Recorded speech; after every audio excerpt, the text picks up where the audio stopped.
You are experiencing the Knuckleheads of Liberty podcast. It is August 21st, 2024, and welcome to the Knuckleheads of Liberty, where we're bringing you the people and the organizations fighting for liberty around the country and in your region. And today we have a special guest with us. We're going to be talking with Jay Beeber, who is the executive director of the policy, for the National Motorists Association. So we're going to be talking about lots of things in motion that affect everyone. So, but before we get into any of that, let me introduce you to our panel. In our lower left-hand corner, we have Leon, the word Brathwaite, last word in Liberty. He is a retired engineer in the state of California. In our lower right-hand corner, we have our guest, Jay Beeber, and my name's Jason McPhee, and I'll be your host today. Wanted to make a few announcements before we get into the show. I just wanted to remind everybody, James, maybe you could bring it up, but Constitution Day in Folsom is going to be September 15th. So definitely wanted to remind people to put that on their calendars. And we'll also have a guest coming in to talk about that on September 4th. So definitely check that out as well. And some of the other topics we're going to be getting into as well. We're going to be talking about things regarding, privacy on the road, issues with congestion pricing and all kinds of other stuff that are interesting things that are happening out there. But before we get into that, we always have a quote of the day, a Liberty quote of the day. And this time I picked one that's sort of, I think is kind of relevant, and it's definitely somebody who warrants mention for libertarians. And that is George Carlin, comedian George Carlin. And he said, have you ever noticed that anybody driving slower than you is an idiot and anyone going faster than you is a maniac? That kind of says it all about trying to regulate speeds, maybe. I don't know. What do you think, Jay? Yeah, well, you know what? That's really funny that you picked that. I think somewhere in the back of my mind, I was aware of that quote, but I talk about this exact thing all the time, which is that everybody thinks that they're bad drivers. Like everybody else is a bad driver. And what I try to explain to people is that you're just remembering the bad ones. Like the vast majority, like when you're driving, drive on the highway sometime and just marvel at the fact that all these people are in these machines that are going, 65, 70, 75 miles an hour. Nobody's crashing into each other. Everybody's pretty much staying in their lane. There's one person that's doing something wrong, and all of a sudden, like, we have maniacs on the road. It's one of these things that our brains does that, that's interesting and kind of fools us all the time. Because, like I said, we remember the hits and we forget all the misses that we just don't recognize all day long. So, and this is why people think there's traffic is a problem, traffic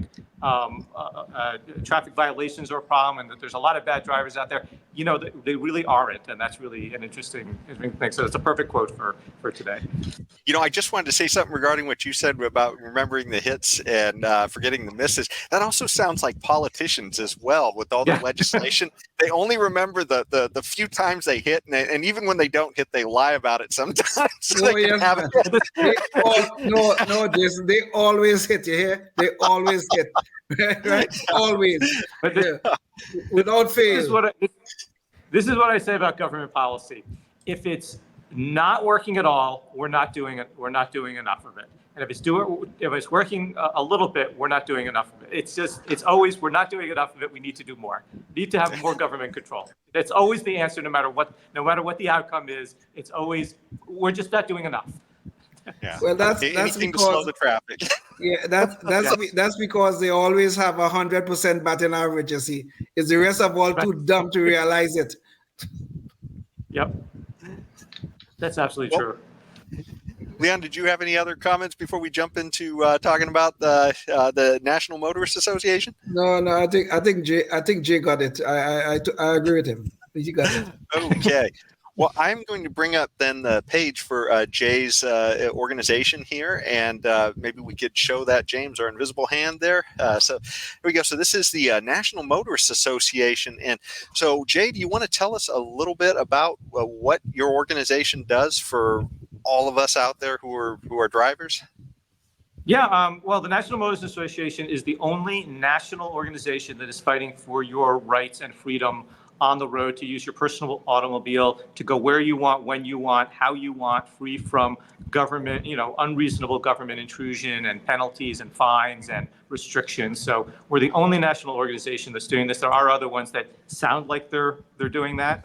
We won't mention the three letters, but there's other groups out there sound like they're fighting for drivers. They're not. We're the only organization that's doing that. We're the organization that got rid of the 55 mile an hour speed limit, national speed limit, in the 90s. It started out in the 70s, and we were formed in the 80s, long before I was involved. And then in the 90s, we got rid of the 55 mile an hour national speed limit. So if you like the fact that you can legally go faster than 55 miles an hour on a highway in most places, you can thank the National Motorists Association. I love that every time I'm driving to Vegas. Yes. I would hate driving at 55 through the desert. Right. Yeah. There's a famous song about that too. So. Yeah. Well, I was going to ask you. So, how exactly did your organization get started? How did you guys get involved with doing this kind of thing? Well, it was really just to fight the 55 mile an hour national speed limit. It started out, and I'm going to probably mangle the name because I wasn't around then, but it was the something for rational drivers. I should know this. I'm the executive director for policy. I should know what it was called, but now I feel like an idiot. But anyway, we had another name previously, and then it morphed into the National Motorists Association, and I think the National Motorists Association is a good name because it basically kind of describes what we do. And what we do is, we make sure the traffic laws and policies are fair and just and don't overly penalize people. We are in favor of safe driving. We're in favor of courteous driving. But there's a lot of stuff that's happening right now on the roadway and has been happening for the last number of decades to try to force you out of your car and to make driving as difficult and as miserable and as expensive as possible. And we're here to try to prevent some of that from happening. Are you guys active in all 50 states? Yes, we are, and in Canada as well. So even though it's a national, it's also the other national too. Oh, okay. Maybe now would be a good time for our invisible hand to bring back the visual again, because they actually do have pages so that people can check out what you guys are doing in their states. And so here you can go to the states tab and you can check these out. And we've actually pulled up the one for California already here. So we have that, and you can see these articles that are related. And I guess, what's going on, Jay, right now in California with you guys? It looks like you guys have an action page here for California. Yeah, well, as many people who are watching this probably know, there's a legislative season in California. It's just ending now. Bills are just finalizing and going to the governor. But throughout the legislative season that starts in January or, February, March is when it really gets hot and heavy. We track the bills, we see what's going on, and we try to affect change and make sure that the bills are reasonable. Most of the time they're not. So it's most of the time it's us fighting against legislation. And you can see if you look at what's on here, there's a couple of bills that we were fighting this year. Some we were successful in getting rid of, some we weren't. Some having to do. There's one. Having to do with school zones, and that was a really boneheaded idea. That one just got stopped in the Appropriations Committee. Thankfully, there was another bill. Actually, we took down some of them because they've died previously. But there was one that was going to stop all right turns, which is insane. There was all sorts of crazy ideas this year, but in California, for some reason, it just gets crazier and crazier and crazier every year. So, and then there was another bill here that's expanding the pilot program for automated speed enforcement. Many people don't know. Last year, the legislature passed a bill to allow 6 cities to do what they're calling a pilot program for speed enforcement. We can get into why that is a problem, but this year, of course, they decided, 6 cities is not enough. We need another city because another city wants this. And unfortunately, there was a tragedy on Pacific Coast Highway in Malibu. There was somebody driving at 100 miles an hour, something a camera would never stop, and everybody admits a camera would not have stopped this. But it was. Person claimed they were in a road rage situation. Somebody was chasing them, unfortunately, and ended up in a crash. And 4 Pepperdine college students were killed. Very tragic. But that was being used as an excuse to get speed cameras on Pacific Coast Highway in Malibu. So that's what happened there. And of course, every legislator falling all over themselves to try to say, oh, we have to save these lives, we have to save these lives. Yet everybody admits the cameras would have made no difference if they were present. But that's how government works. So Jay, you just talk about fighting the bills. You spend a lot of your time, I guess, fighting some sort of legislation. Some of the craziness, especially that's going on in California, I'm sure is also true in other states. Do you guys usually run up against environmental regulations and environmental mandates? Are you guys running up against that quite a lot? We run up against that more at the national level. Obviously, California's on steroids for some of this stuff, but we are, we tend to deal with that at the federal level because, here's the thing: we don't get into oftentimes a specific environmental law unless it has to do with directly having to do with, let's say, an EPA emission standard or something like that.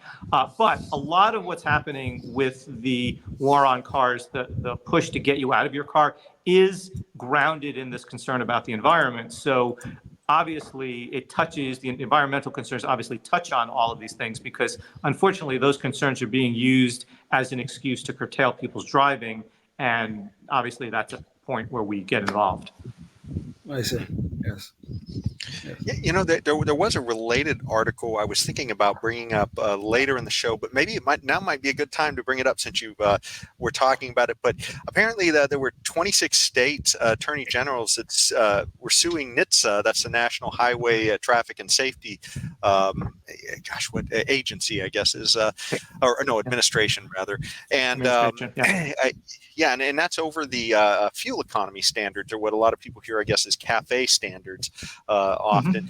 And one of the, I guess, things to come out of this, I thought it was kind of weird, is that why is it that the National Highway Traffic and Safety Agency is dealing with corporate average fuel economy? Because, if you look at their mission, it says our mission is to save lives, prevent injuries, reduce economic costs due to road crashes through education, research, safety standards, and enforcement.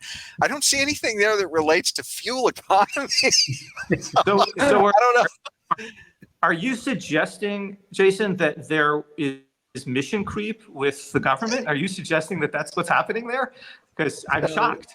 I'm shocked it's family going on in the back. We are knuckleheads. We are knuckleheads. We'll never suggest a thing like that. Well, the only connection I can think of is like when you go to the pump and you see those high sticker prices in California, that maybe, by lowering the CAFE standards, you're hoping you'll give less people heart attacks at the pump. I don't know.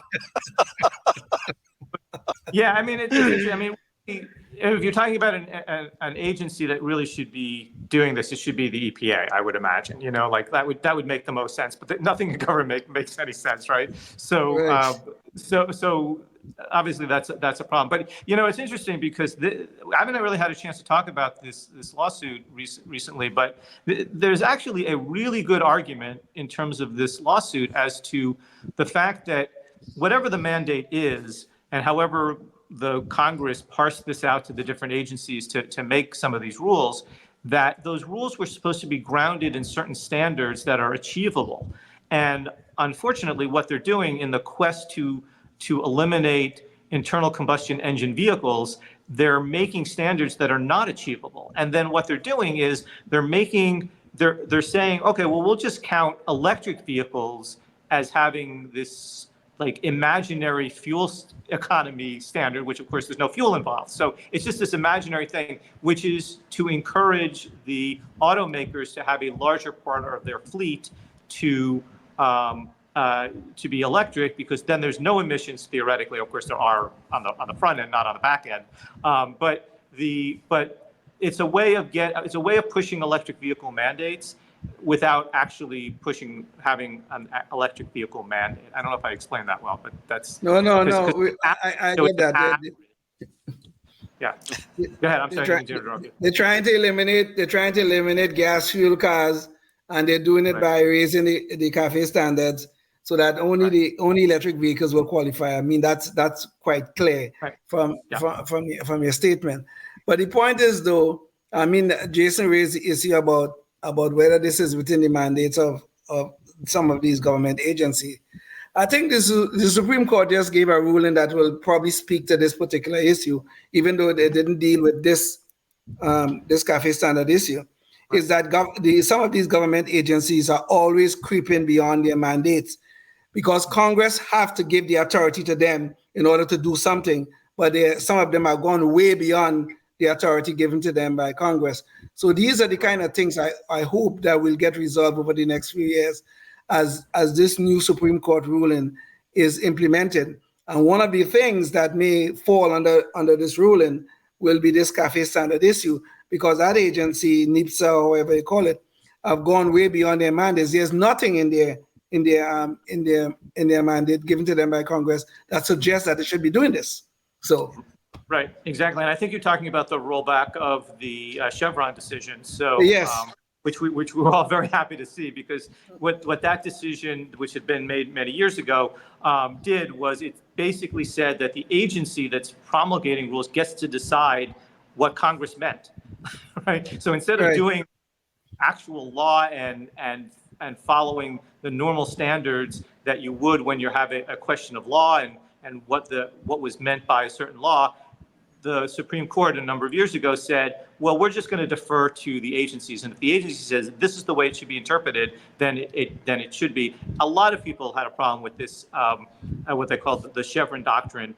And I'm really glad to see that thrown out, because now they're actually going to go back and look and see, what did the law say? How do we interpret that properly? And that's the way we should be interpreting our laws. That's the way we should be making our laws. And it's actually better for everybody. I know it's always characterized as this right-left thing, but it's actually good for everybody that the law be followed the way the law was implemented. And if there's a question of interpretation, go back to the original law and interpret it that way. That's the way it should be done. Indeed. Indeed, yes. Maybe put the onus on lawmakers just a little bit more to try and be a little more clear what they are putting forward. But this is a real big problem you're raising, though, Jason. This is a really big problem. They use words like reasonable. They use words like reasonable accommodations and all these sort of things, that these vague terms that could be interpreted a million different ways. And before you know, we have a bunch of regulations that means nothing, and everybody have to follow them. Yeah, they're very reasonably unreasonable. Well, it's interesting. It's interesting you bring that up, because one of the things that we do when we're looking at these laws, especially in California, is I'm constantly going to the lawmakers who are writing these laws and the people that are promulgating this, and I'm like, okay, do you understand how this could possibly be interpreted or misinterpreted, and this is how it should be fixed? If you like, and they're like, well, no, it seems good enough. I mean, it's just like they won't listen. And then what happens is this actually happened with a law that was passed a couple of years ago, where I came out and I said, the way that you wrote this, this is going to be misinterpreted. And so the next year they had to come back and fix it. And of course they fixed it more in the way they wanted it fixed than what they had said originally, than what they intended. But of course, but I said that this was going to be misinterpreted, and then the state agency that had to implement this particular rule had to do with speed limits, and they said, this is unclear. We don't know what you mean. We don't know what we're supposed to do here. And so the next year they had to come back and pass another law to fix the first law, which I warned them was not clear. But who am I? So. Yeah. Well, it's funny. I know this is getting just a little off topic, but Gorsuch recently came out with that book Overruled, and he talks about how we have no idea. We can't count the number of laws that are out there, criminal laws, in fact. And I just think it's kind of telling too. I mean, a lot of these legislators, they put these little ships out, I guess, like a little legislative message in a bottle that they send to the executive agencies, and then who knows what they'll turn into when they get out there. Right. I mean, Congress is supposed to make laws, and unfortunately they defer to the agencies, and then the agencies make rules and regulations which basically are enforced as laws, and this is where we get into a lot of problems. And Neil Gorsuch, by the way, is my absolute favorite Supreme Court justice, maybe of all time. So he's just awesome in the way that he interprets the law and the way he looks at the Constitution.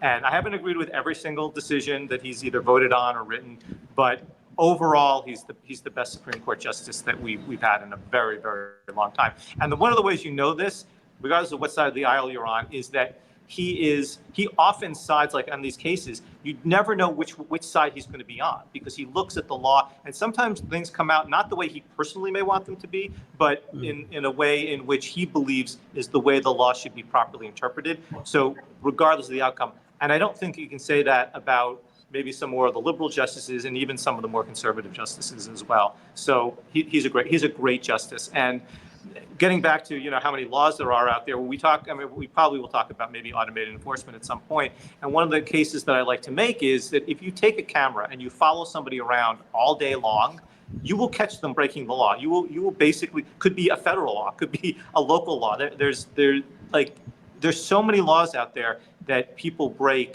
all day long. And if we were surveilled all day long, it would be a horrible society, because you're constantly be catching people doing stuff wrong and penalizing them for really minor indiscretions. And I'm really glad that he wrote this book. It's an important book, and I hope everybody reads it. I'll see there. I'll hold up the book. No, I don't have it. So I think it's called "Overruled: the Human Cost of Too Much Law" or something. Laws, like that. yes, something like that. Yes.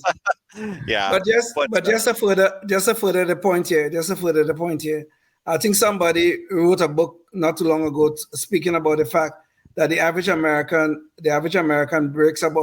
commits about 3 felonies a day or some kind of stuff like that, without even and most of the time not even aware of it. Yeah. So.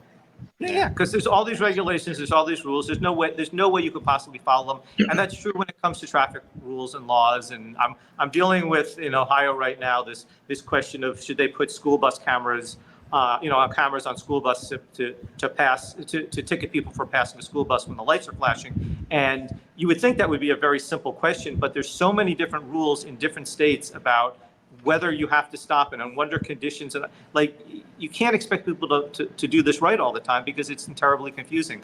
And they've tried to pass this law in California a number of times. I'm sure they'll be back next year trying it again, but we've successfully fought it, because all it does is just churn tickets all day long. It doesn't actually make anybody safer.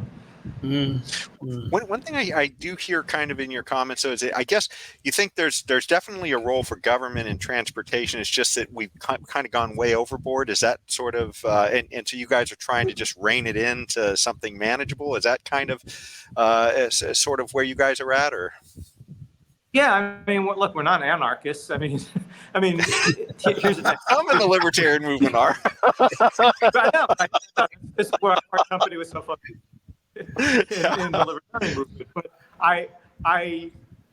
But look, there's painted lines on the roadway. You should stay on your side of the road. I mean, there's basic rules to follow. If you're on a neighborhood street, don't be driving 100 miles an hour. There's basic rules. And what we should be doing is we should be going after the outliers, the people that are really way far above and outside of what reasonable behavior is. But that's not what happens. They go after the low-hanging fruit. So, you get a police officer that's posted as a stop sign, and instead of going after the very rare instance where somebody might completely blow through a stop sign, and that's only because they're not paying attention, by the way, not because they're saying, hey, there's a stop sign, I'm just not going to stop. But the people that are getting tickets are the people that are slowly, just slowly rolling up to the stop sign. They're clear in all directions. They can clearly see there's nothing in their way. So they just keep going. They don't kind of come to that stop and just sit there and wait and then keep going. Most people just, are on their way. They're not putting anybody in danger. But those are the people that get caught up in these laws, even though they're really intended for the people who are the real dangerous folks out there. But that's not who's getting the ticket. Every once in a while, you catch a really bad driver. But for the most part, it's the average person that rarely does anything wrong and just kind of got caught up that day. So, of course. Well, what do you think the biggest challenges to our liberty are that are coming at us in the form of transportation through legislators? I mean, where are they really hitting us hardest on our liberties? I think automated enforcement is getting way out of hand. And we think it's always been a problem, but now I mean, I can run through the litany of automated enforcement things that they want to foist upon us, and how it would even be worse in the future. So most people are familiar with speed cameras or red light cameras, right? And there are problems with those things. It's a really wonky conversation about exactly why these are problematic, but that's what most people are familiar with. So now they have stop sign cameras to do exactly what I just described, which is to ticket somebody for just slowly rolling past the stop sign. Just slowly rolling past the stop sign and not coming to a complete stop. A technical violation. They have. I talked about school bus cameras. They have noise cameras to ticket people whose cars are too loud or if they're playing their music too loud. There's just a whole host of automated ticketing that they want to foist upon us. And coming down the road are AI-powered cameras in which the camera will be able to kind of peer inside your car and kind of determines with some algorithm, I'm not sure how it works, but there's an algorithm where it can determine like what you're doing in the car. So if you're doing something you're not supposed to be doing, like drinking or smoking a cigarette or whatever, so your hands aren't completely on the wheel, like they can give you a ticket for this kind of stuff. And this is what I say, which is that if you're in favor of this kind of stuff, you have to really think about what kind of society we want to live in. Do we want to live in a society in which we're surveilled all day long, just waiting for us to make some kind of mistake, to step out of line, to slam the hammer down on us? And if that's what you are in favor of, I think you should go live in North Korea or China, because you would love those societies. Yes, and true. So Jay, am I mistaken? I thought there was a constitutional challenge to using cameras at intersections because there was not a actual human being observing the violation or the alleged violation. I thought there was some constitutional violation here in California, constitutional challenge, I should say, against those cameras. I'm sure there were challenges. None of them have really been successful. There's been successful challenges with regards to how the laws are written and whether or not the system actually follows that law and whatnot. But what the legislature did a couple of years ago is that there were some challenges saying, the photograph is it shouldn't be used, or the video shouldn't be used as evidence unless there's this chain of custody and all of the sort of these legal things. And the legislature basically just decided, we're just going to pass a law that says none of that is necessary. So that's what they did. But I would say that we've been very successful in California pushing back against especially red light cameras. And one of the reasons is because I'm primarily responsible for this. I'll toot my own horn for a second, which is I got rid of the red light cameras in Los Angeles and many, many other cities in California. And I got the state to change the protocols for how long the yellow light needs to be. And once that was just a second, let me throw out my own yellow light here. If you're watching on public access, you're going to have to catch the rest of the show online. We got a lot of great things to talk about. But back to the show. It's getting good now. Yellow light times. Now we're really going to tell all the inside stuff. So we got the state to change the protocols for how long the yellow light time needs to be to make them more reasonable and to build in what we call tolerance in engineering in engineering wording. So we are for straight through violations, red light cameras cannot be as profitable as they used to be. And so a lot of cities and a lot of jurisdictions have eliminated their programs. They all said, oh, you know what, this is just for safety. It's not for revenue. And we would hope we never have to give out any tickets. Of course, once we forced them to issue less tickets because the yellow light time was longer, they all got rid of the programs because they were losing money. So this is how we know they're absolute liars. I have no compunction about saying that. They are liars if they tell you that this program or these automated enforcement programs are about safety and they're not about revenue. They're lying. And the way that we know this is because in every single case, save one that I can talk about, is as soon as they start losing money, they end the program. So we know that it's about money. How shocking it is to find out that our government actually lies to us. My God. Yes, I know, it's shocking. One of the questions I always like to ask people who come on the show too is, what was it that got you into this line of work? Sort of questioning all these laws and working for this, this organization to defend people's rights. What was it that sort of rang your Liberty bell on this? Okay, so this is really interesting. So I can give a really short answer and then I'll give a little longer answer, which is I don't like bullies. Okay, I don't like bullies. And the government, especially with regards to red light cameras and a lot of the automated enforcement stuff, the government's a big bully. And they're taking people's money for no reason, not improving safety. And I was like, we got to do something about this. That's the short answer. The longer answer is that I was working in the entertainment industry and we had some downtime. There was a writer's strike around 2010. And I saw a news report on Channel 2 in LA. And it was about how the red light cameras were causing more accidents, not less accidents. And I have a science background, and I'm like, well, that's interesting. Let me look into that. And it turns out, long story, a little shorter, is that I found out that this whole thing was a giant scam, and that if you increase the yellow light time and you do the engineering properly, you don't need red light cameras. And it was just a moneymaker for the city. The city, eventually we found out that the city was losing $1 million a year on the program. Imagine that. The program was so bad in LA that a money-making program, they found out a way to lose $1 million a year on it. And so that's how I kind of got into it. I started contacting, I knew nothing about government and how it worked in LA, and I didn't know any of the players, didn't know anything. I just started making phone calls and contacting people. And after a couple of months of that and letting council members and their staff know what was going on, the city controller came out with a report basically backing up everything that I had been telling people for the last few months. And so that became a big thing. And then a whole bunch of other things happened, and the police commission, through my urging, decided not to renew the program and take away their support of it. And then they ended the program, and that's kind of how I got involved in this whole crazy thing. And I was not working with the National Motorists Association at that time. It was just some knucklehead who was sitting in LA and was like, hey, these people are missing something. They don't understand what they're talking about. I'm just going to go tell them. So, it was interesting. I will tell you a funny story though.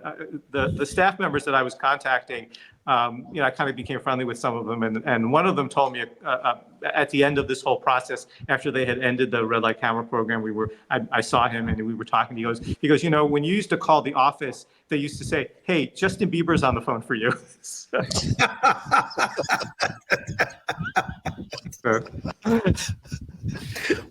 that's how I got into it, and the rest, I guess, is history. I was doing a thing, and I still am to some extent, called Safer Streets LA. I created this organization to fight all these crazy laws, and then I hooked up with the National Motorists Association, and now I'm the executive director for policy. So I mean, I don't know if you're a libertarian or you just call yourself liberty-minded.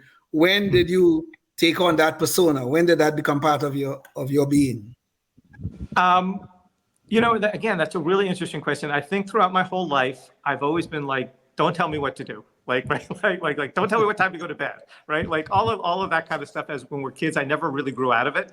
When I was younger, I was probably would consider me like a Democrat, right? But I had some friends in college who were libertarians, and I was like, that's weird. What's that, right? And then once I started thinking about it more deeply and thinking about what they were talking about and reading some things like there's a book called Libertarianism, a Primer, which is a really good book. And I think there's another one, and I'm forgetting what the other one is. But I read a couple of books about it. I'm like, this makes sense. This is actually what I really believe in. And I think that most people, if you talk to them, are actually libertarian-ish. Right? Like the vast majority of the public just wants to live their life and have the government not impose on them, set up a couple of reasonable rules, make sure nobody's cheating, and just don't tell me what to do with my life. And that's, I think, where most people are. They want people to be, socially accepting and sort of fiscally conservative. If you're the government, don't waste my money. That kind of describes libertarianism. Again, I'm a libertarian with a small L, and I think that's where most people are. If you take the world's smallest political quiz, or whatever that thing is called, you'll find out that most people sort of fall somewhere in the libertarian sphere. I guess, but I tell you, when we were testing people at the state fair, an awful lot of people fell on the progressive side of things here in California. I don't know if they're just trying to virtue signal. Or Right. That's true. But unfortunately, people are very beholden to their tribe. So yes. And people tend to vote based on the letter next to somebody's name and not based on what somebody's policies are. I always wonder, I before I left California, I kept saying, it's going to get so bad, people are going to vote differently. It's going to get so bad, people are going to vote differently. And then they did, and it kept getting worse and worse and worse. And I'm like, at some point, and I'm still waiting. I feel like 4 years ago, I moved out, and I'm still waiting for people to realize how bad it is. So well, I think eventually, the pendulum. I mean, if you go back in U.S. history, you'll see the pendulum swings one way and then it swings the other way. And I think eventually, things are bad right now. I would agree. I think the pendulum has gone too far to the left. Quite frankly, that's my belief. And I think eventually it will swing back. And I think I'm hoping, with fingers crossed, that this election we'll start to see the beginning of the swing back against the progressive left. I really think so. Yeah, and I'll say something. I don't know who's going to be listening to this. So I am now taking off my National Motorists Association hat. This is Jay Beeber's opinion, not the National Motorists Association opinion. But I think that if people want to save the Democratic Party, they have to vote Republican this time. They have to send a message that the party has gone too far and that they need to course correct. And the only way to do that is not to elect people and not to reward them with your vote. If, I know there are a lot of people that hate Donald Trump or hate Republicans or whatever it is. I mean, I'm talking to people in California. California is going to go for Harris. I mean, we know this, right? So when I lived in California, I had the liberty to vote whoever I wanted to because I knew my vote wasn't going to matter. But I mean, and here's the thing: I'm not a big Trump fan. I have never voted for Donald Trump, right? So I'm just saying that the Democratic Party that I grew up with, of my parents, like the Kennedy Democratic Party, has gone so far off the rails that if you care about that party and you want it to not go completely down the toilet, don't vote for them and force them to course correct, because that's the only way they'll course correct. And that's just my feeling. Again, personal opinion, not National Motorists Association opinion. And that's fine, because conversations. So. I share your opinions, quite frankly, because I think honestly, I mean, I say this without any jest. I think the Democratic Party have gone insane. I mean, I mean, when I first came to the United States, you probably could have put me in their camp, but I cannot see myself being associated with these people. They are going insane. I'm not joking about this. I can't even recognize. Okay, I came to the United States in 1977. And I cannot recognize the Democratic Party that I saw in 1977 when compared to the Democratic Party I'm seeing today. I cannot recognize that party. They have gone insane. You don't recognize the party that's for banning free speech and supporting terrorists? Are you kidding me? like, are you talking about that party that you don't recognize? Yeah, the one that tells kids, don't tell your parents what we talked about at school today. Don't tell your parents that they're transitioning either. All them sort of things, man. But here's the thing, and you said that they've gone crazy, but I think our society has gone crazy just a little bit right now, and I'm actually talking about this. Just to my friends and all, I say this all over and over again. I think we're living right now in a time of collective mental illness. I really do. I think there's just something wrong, something deeply wrong with our psyche, and maybe there's some rational people out there still, but it's like all of this like virtue signaling and narcissism that's going on, and people that just feel like everything should revolve around them, and they have to tell everybody what to do because they know better. And I do know that some of this has to do with people coming out of colleges, and a lot of this nonsense being drummed into their heads about how America is racist, and capitalism is bad, even though everything in our society that is good in our society is based on the free market. But this nonsense has been drummed into their heads, and you would think that as they grow up and they get into the real world, that they would learn that this stuff is nonsense. But unfortunately, now they're working for the people who this stuff was drummed into their heads as well. So it's insane. But really, I think the pandemic broke the country. It was already broken a little bit before that, but then it really got broken. And I think we need to, people need to take a step back and be like, okay, let's just let's go back to our basis and not go to crazy town all the time. It's just, fair enough. we really need to do that. Yes. Well, one thing I want to do is jump in with the host prerogative and direct traffic back to talking about traffic. Let's do that.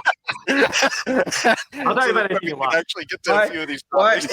Why are you interrupting? Why are you interrupting this interesting conversation with Jay, man? Come on. Oh no, it's a great conversation. I just don't want to lose all the chance to talk about all these related topics for him. But if we're talking about liberty, it's always related, Jason. So keep going. Well, actually, this one is related to some of the stuff Jay was talking about earlier, and it has to do with an Illinois license plate camera issue here. That I guess that they're saying that people's rights are being violated by all of these license plate cameras that they have going on there. And there's a lawsuit going on right now. This is an article from June from Reason Magazine.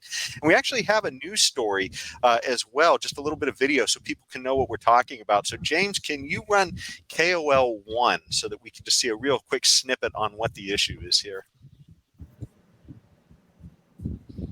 It's an invisible hand still awake. Technology meant to help police crack down on crime is now raising concerns about privacy. Over the last 3 years, CPD has installed $420,000 worth of license plate reading cameras. Those cameras capture millions of plates each year, alerting police of any wanted matches. And although Chicago does delete that plate data after 1 year, privacy advocates say that CPD shares that info with other departments with differing policies, leaving drivers vulnerable to hackers. And to me, one of the most interesting things about that is the fact that it's not just even the one agency that's collecting the data, but that data may be going all over the place of what your your privacy data. So, so Jay, is this one of those issues that you guys are really diving into around the country? Yeah, it is. I mean, it's somewhat new for us, but we are very, very concerned about it, and our members are very, very concerned about it. And there are a lot of privacy issues. I mean, I was talking to some folks from an organization called the Electronic Frontier Foundation. I don't know if you're familiar with them. They deal with all of this tech stuff and privacy issues, and they basically say that with a license plate reader and one other piece of information, you can pretty much know everything about somebody, and that's scary. Right? Like I know that theoretically you have no expectation of privacy in public, but we really don't expect the government to be collecting all of this information and learning everything about us because they're seeing where our license plate shows up over time and what we're doing. You can pretty much figure out almost anything about people, and I don't think that's the kind of society that people want to live in. I'll go back to that thing that I said before. Like if you think this is a good idea, I'm sure North Korea and China would be a great and happy place for you. Yes. But this is America, and we really like the dangers of this are huge. And yes, it makes sense if you want to have some technology to help you, find a car that's been stolen. But it's gone way beyond this. And of course, again, it's a government mission creep.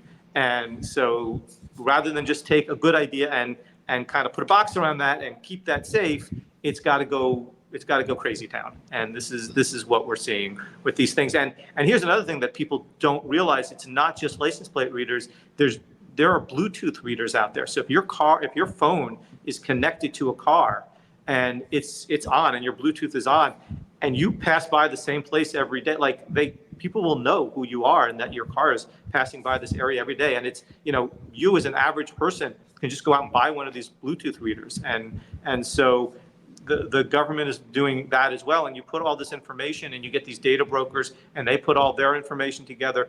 It's very easy for them to have a complete picture of who you are, what you believe in, where you go. And if they don't like that, then you get to the point where you start getting social credits and they're coming down on you and you can't get a job or you can't go places that you want to go. So it's scary. And we got to stop it early on, because once the genie gets out of the bag, or out of the bottle, I guess is the right term, it's going to be hard to put that back in again. So we really want to be on top of this early on. And see, but this is the problem, though. This is the problem, because we already have the government really already tracking us in various ways. Here we have already an extension of the surveillance state. Now, you said that we do not have expectation of privacy when you're in public, which is absolutely true. We cannot have that expectation. But I think we could expect that the government will not be tracking our movements when you're out there, which is exactly what they're doing. So this surveillance state that we see developing here you already used the word, is a very dangerous thing we're looking at here, because our rights are being constantly being violated, all in the name of giving us some sense of security.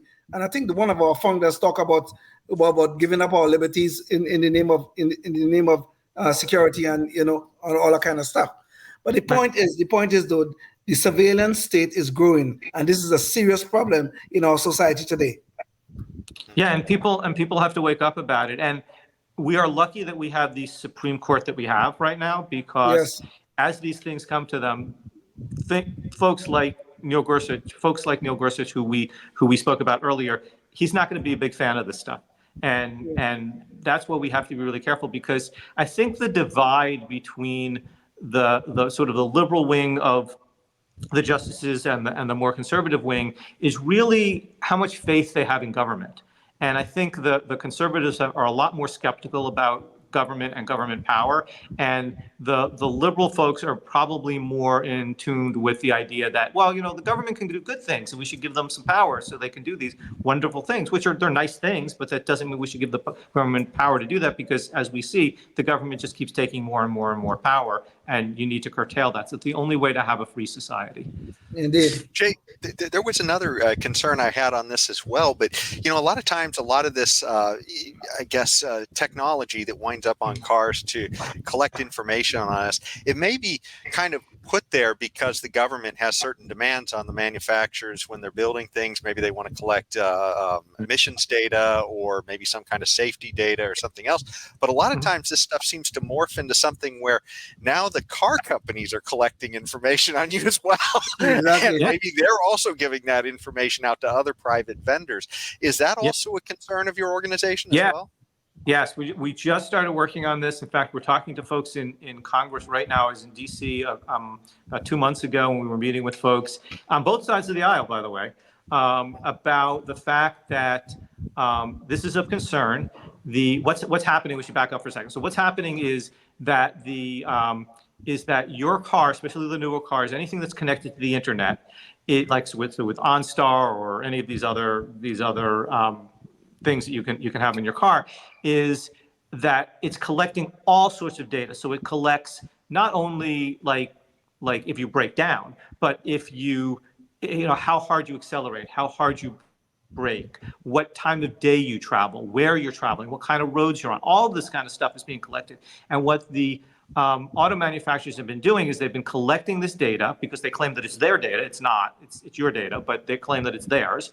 And so they then sell it to a third-party broker who is then selling it to whoever wants it. And a lot of times that's your insurance company who then uses that to jack up your rates. So we've been contacted by our members and by other folks to say, like, they had a real shock because their insurance rates went up. They didn't have any accidents. They didn't have any reason why their rates should have gone up. But when they drilled down into this, they found out their insurance company finally told them, like, oh yeah, well, we collected this data and there was things in there that make you a higher risk. So we're going to jack up your rates. And there are ways to theoretically opt out of these things, but it's a lot of hurdles. I got a Subaru recently, and I called the company and they kind of walked me through their website and whatnot, but I have to follow up on that now and see what they actually removed and what they're not collecting, what they're still collecting. This is a really hard thing to do because, they're the experts on this and the average person is not. So we're gonna be, helpful to folks with regards to how to prevent some of this from happening, because again, it's one of those dangerous steps where every piece of information about you is being collected. And again, you marry that with a license plate reader and, forget it. They know everything about you. Exactly. And the other thing too that people don't realize is that even though a lot of this data may be collected by a private organization, maybe a car manufacturer or somebody like that, this data could be easily, once collected, it could be easily subpoenaed. Easily. They could always come up with an excuse as to why they need the information. And of course, the court's probably going to allow it. Too often they allow it. So the information could end up in the hands of the government through a subpoena. It's very easy for it to be done. Yeah, maybe to see if you're breaking your COVID rule or something. Driving on when you're not supposed to. We can talk about that as well. But look, almost every newer vehicle, and when I say newer, within the last decade to 2 decades, has a black box in it that is collecting data on you. And if you're in an accident or something, theoretically they could subpoena that and find out how fast were you driving when that happened, or what was going on. So this is actually already out there and it's already happening. And look, we have to be very careful that they can't get this information just because they want it, that there has to be a legitimate reason for doing so, and that reason should be very, very clear and should serve a much greater public purpose than, hey, we want to, or it's convenient for us. Sure, absolutely, yes. Well, now I think is a good time to segue into another topic I wanted to touch on, and that was congestion pricing. There was something on the news recently about, in fact, it was in New York, Kathy Hochul, and James, maybe you could bring up the visual on this. So she had tried to push a congestion pricing for all the drivers coming into New York, and they would have to pay. And of course, there are some reasons, and we'll talk about those, of why maybe congestion pricing might make some sense, but anyways, Kathy Hochul was trying to push that in there, and it was very unpopular. And anyways, we actually have some video of her talking about it, and maybe we could play the clip. James, is KOL2. We are going to be the very first state in the nation, the very first city in America to have a congestion pricing plan. We are setting the standard right here in real time for how we can achieve cleaner air, safer streets, and better transit. This day was coming for a long time, but it was a thoughtful, methodical process. Let's talk about the fact that we can generate revenue, we can win. So after careful consideration, I have come to the difficult decision that implementing the planned congestion pricing system risks too many unintended consequences for New Yorkers at this time. For that reason, I have directed the MTA to indefinitely pause the program. So they were going to win. They were going to collect a lot of revenue, and now it's fallen to the wayside. I think the revenue part of that was the main part of it, actually. Yes. So, but I love the way you put that together. 1 year later. Exactly. Very good. Well, it's funny though, because there were, you talk about the revenue thing, and there were some big issues that New York is having, and it was like they were trying to generate revenue to pay for a lot of the government's other failings on transportation. And Jane, maybe you could bring up the visual, but apparently New York's MTA, I guess they run their subway system there, or they attempt to run their subway system there. Part of the problem is that these subways are extremely unsafe. They've even had to bring in the National Guard at times recently. They've been losing money hand over fist because they refuse to try to enforce people paying at the turnstiles. So I mean, people, I guess it's notorious that people just jump over the turnstiles. Oh, yes. They go through all kinds of things. And so they're saying that this particular article from Bloomberg was saying back in 2023 that they'd lost $690 million on fares. So, I mean, part of the reason that they were trying to do this congestion was to, help make up for this. And of course, we talk about safety, people being pushed on the tracks. It seems to be a regular story there by people who they refuse to arrest. Oh, yeah. But but it is funny though, because there are some good reasons for congestion pricing, and so maybe I could bring in a visual on that too, James. This is KOL3. This is I guess Los Angeles's traffic. Congestion is a very non-linear phenomenon. It's really the last few vehicles entering a road that cause a lot of the delay. The road system in big, really congested places like Los Angeles or New York is often in a state of what transportation scholars call hypercongestion, which is that the road is so full that everyone is actually moving much slower, and because they're moving so much slower, fewer drivers can use the road. Traffic is complicated, but let's break this down. Roads are meant to carry a certain number of cars, but as soon as these roads are overloaded, traffic slows dramatically. Therefore, to keep traffic flowing, we need to keep the number of cars on the road just below the overall capacity of the roadway. So anyways, there are some, I guess, economic, rationales for if you have a scarce good and it's being overconsumed because it doesn't have a proper price on it, then maybe there's a reason to inject a price signal. Jay, what's your thought on all this? Because you must have seen this playing out all over the country. What are your thoughts on the whole congestion pricing? Yeah, so here's the thing about congestion pricing, which is that I think it's a big fallacy. Which is that, yeah, in theory, if you price lanes or you price the roadway to some extent at certain times of the day, you might be able to get some people to shift their time, or I don't think you're going to get very many people to shift their mode of transportation, but you might be able to get people to choose to go at a different time if the cost is less at a different time. But also the signal, the market signal of, hey, the road is really congestion, don't drive on there now, is also a pretty good market signal. So you don't really need pricing to do it, because if you don't, but here's the thing, and I say this often, which is that traffic seeks its own level, right? So it's just like water.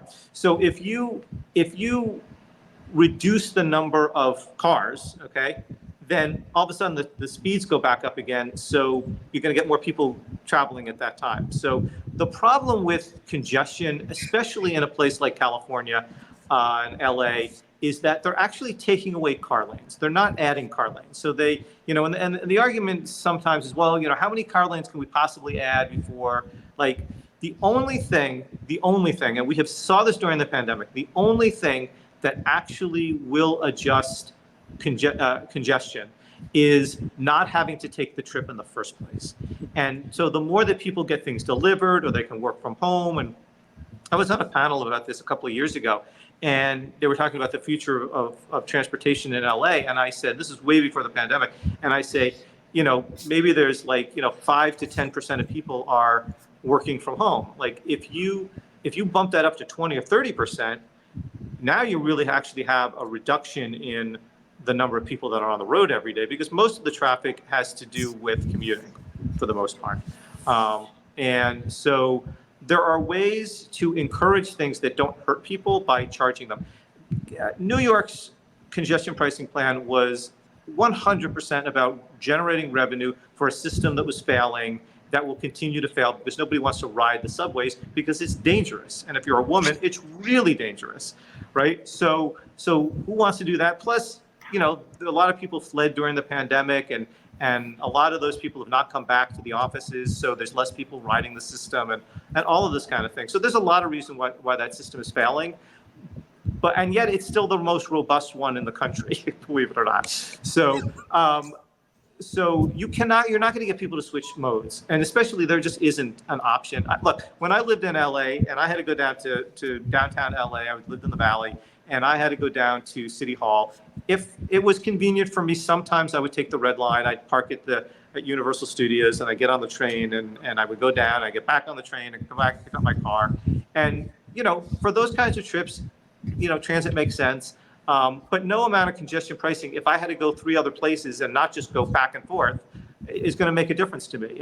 And so what you're doing is you're hurting commerce, you're hurting the average person, you're hurting the person that doesn't have the luxury to work at home. You're hurting the person that doesn't have the luxury to shift their time because, they're working 2 jobs and not just 1 job. And so I think it's the poorest folks in our society that got hurt the most by these policies. But then, Jay, how do you? Okay, I mean, what you just laid out sounds great on paper, I have to say, with all due respect. But how do you incentivize people to, without charging people a price or some cost when the roads are expected to be congested, where to me is some kind of price signal. I don't know if the price signal is perfect, but there's some kind of price signal that here the road is congested. They're gonna, if you want to keep on going into Lower Manhattan or wherever the hell you want to go at a peak hour, this is what it's going to cost you. Without that, how could you incentivize people not to want to travel at the peak hours other than using some sort of price signal? I would say this, and I lived in New Jersey, so I'm very familiar with Manhattan and traveling into Manhattan. People don't go into Manhattan to just drive around in Manhattan. like they go there for a purpose. And all of this has to do with whether it's an economic purpose, like someone's going in because they have a job or they have something that they have to take their car in.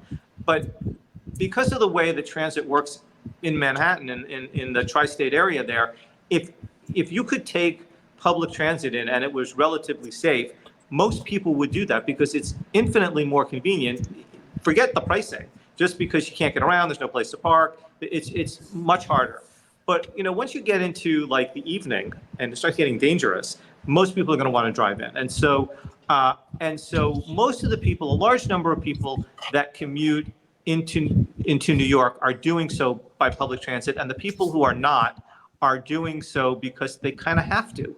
And so yeah, pricing does make sense, but also time is money. So if you're spending a lot more time sitting in traffic, then that's going to be a cost as well. So there is a pricing signal already built into congestion. But I'll give an example. I was in New Jersey a couple of weeks ago, and I was doing an interview with Channel 2 there, and I had to go across the George Washington Bridge, and I had to meet them at 5 o'clock because that's when they were available. So I had to drive across the bridge, and I had to drive back across when it was congested, and I had to pay a lot of money for that toll. But I did that because I had to. There was really no convenient way. It would have taken me hours and hours and hours to get there through some kind of transit or something like that. I was in the middle of my day. I drove over, I did the interview, an hour later I drove back. That's what people have to do, and that's sort of the freedom of the personal automobile to do that. And so you have to make sure that whatever these plans are, they don't turn into something else entirely. And I think that's whether we're talking about a per mile charge for every mile that you drive to, kind of bolster the gas tax and things like that, or whether it's congestion pricing. Again, managed lanes is a different animal. The congestion pricing for New York was like, hey, this is a place where we think a lot of people want to go and have to go, so let's just charge the money to do it so we get more revenue. That's really what that congestion pricing plan was about. There may be some that make sense. Look, I talked to somebody recently who, London has congestion pricing, okay? I mean, there's a congestion pricing tax or whatever it is, and it's still congested. it hasn't eliminated the congestion. It just costs people more, but they have to pay it. So they figure out a way to pay it, or like in New York, which was happening, is they find a way around it, like they hide their license plate or something like that. So there's problems with those plans, and you have to be really careful about when you implement them, how you implement them.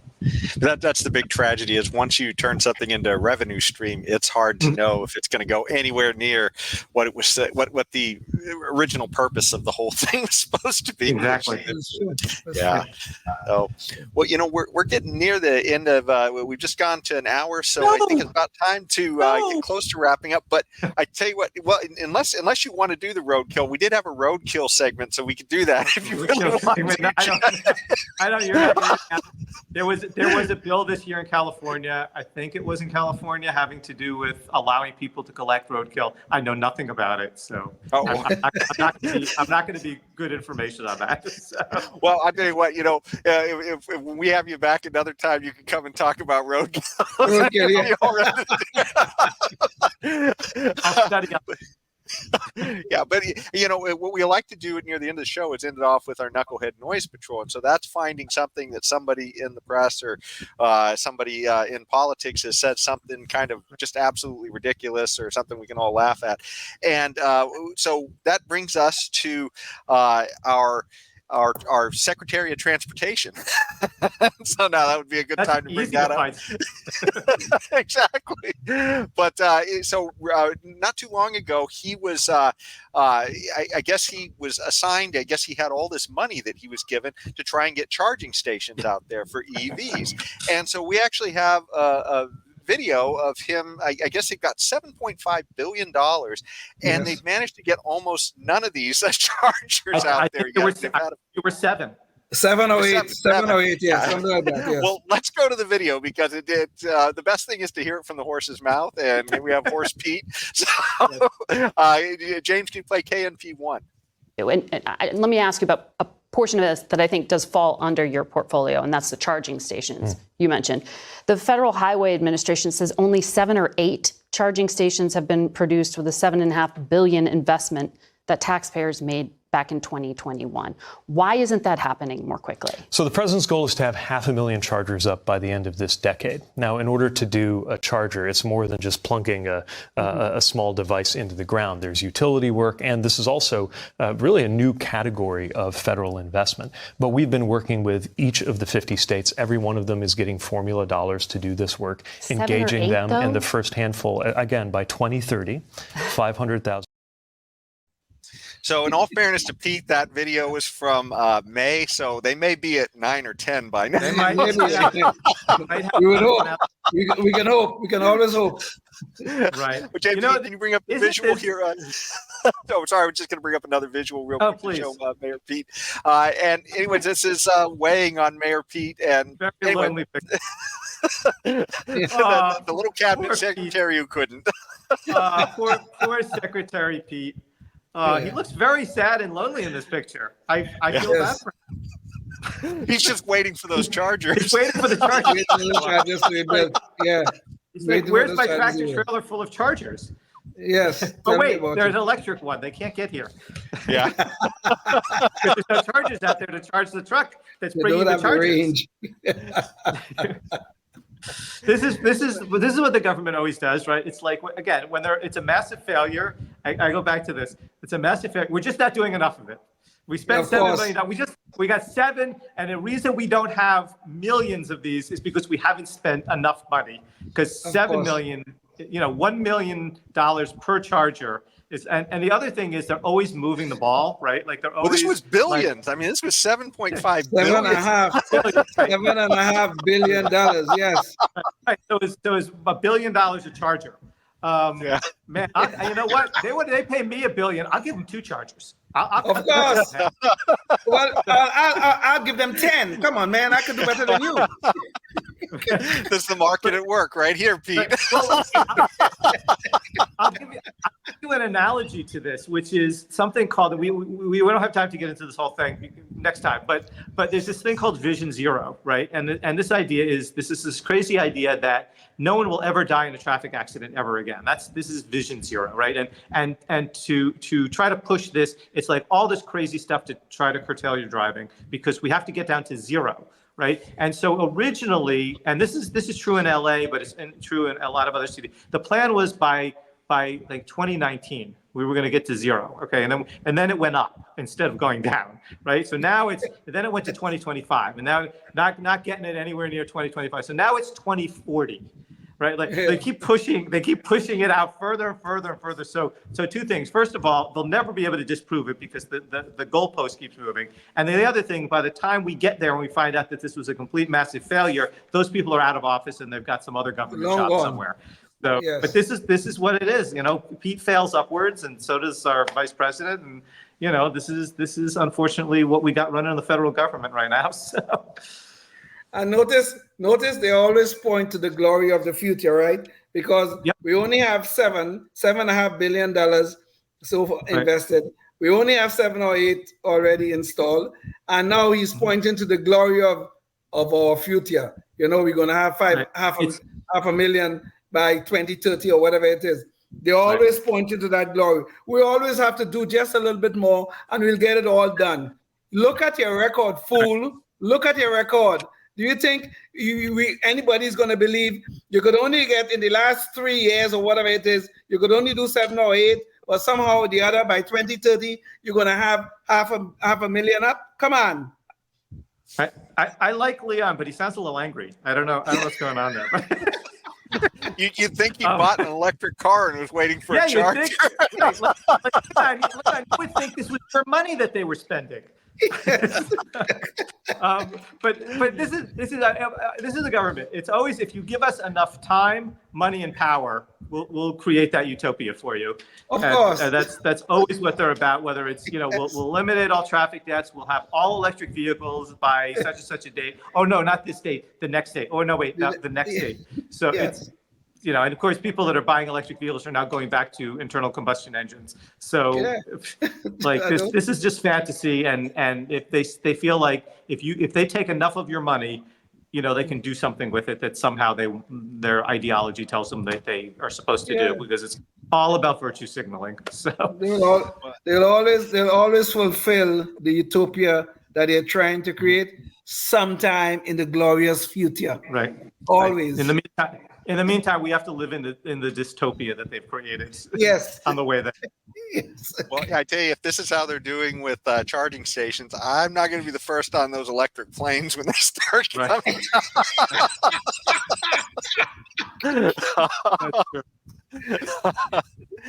But I think we've about reached the end of the show. So Jay, did you have any last things you wanted to share with the audience? I'll bring back up your webpage again.